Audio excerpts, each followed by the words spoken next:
1940s have been a decade of breakthroughs and developments in medicine and psychiatry. Scientists have developed a new technology to cure mentally ill adults.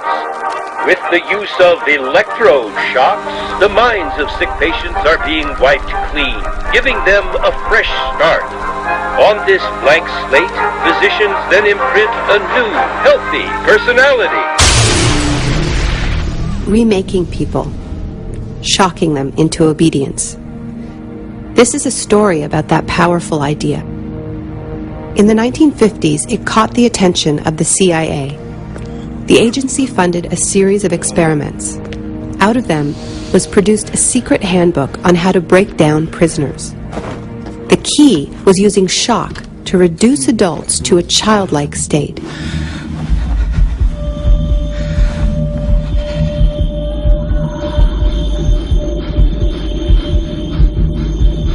It's a fundamental hypothesis of this handbook that these techniques are in essence methods of inducing regression of the personality.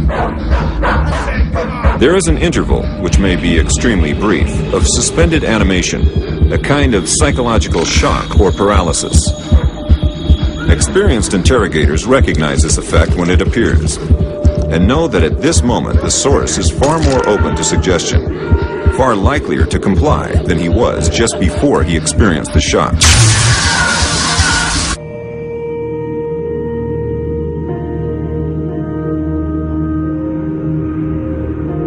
But these techniques don't only work on individuals. They can work on whole societies. A collective trauma, a war, a coup, a natural disaster, a terrorist attack puts us all into a state of shock.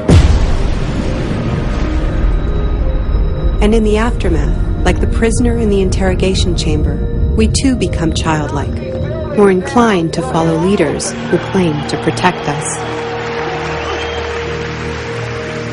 One person who understood this phenomenon early on was the most famous economist of our era, Milton Friedman.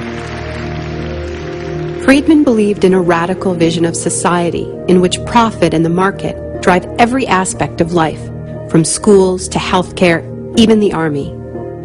He called for abolishing all trade protections, deregulating all prices, and eviscerating government services. These ideas have always been tremendously unpopular, and understandably so. They cause waves of unemployment, send prices soaring, and make life more precarious for millions. Unable to advance their agenda democratically, Friedman and his disciples were drawn to the power of shock. The subject should be rudely awakened and immediately blindfolded and handcuffed. When arrested at this time, most subjects experience intense feelings of shock, insecurity, and psychological stress. The idea is to prevent the subject from relaxing and recovering from shock.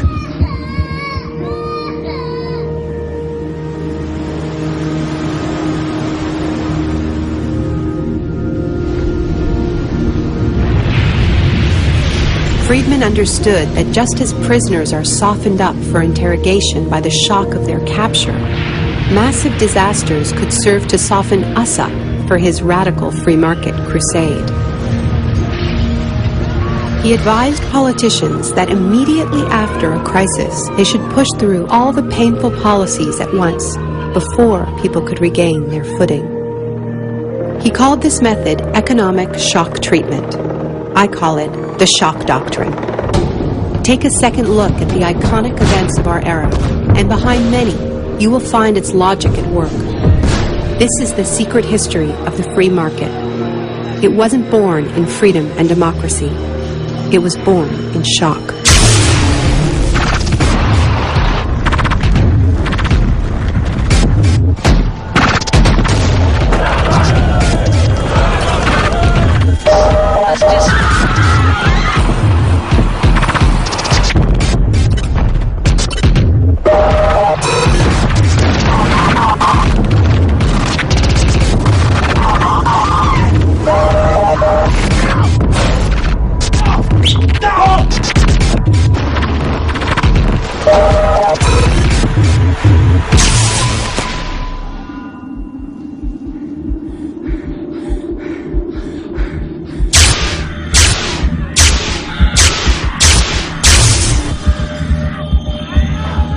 Isolation, both physical and psychological, must be maintained from the moment of apprehension.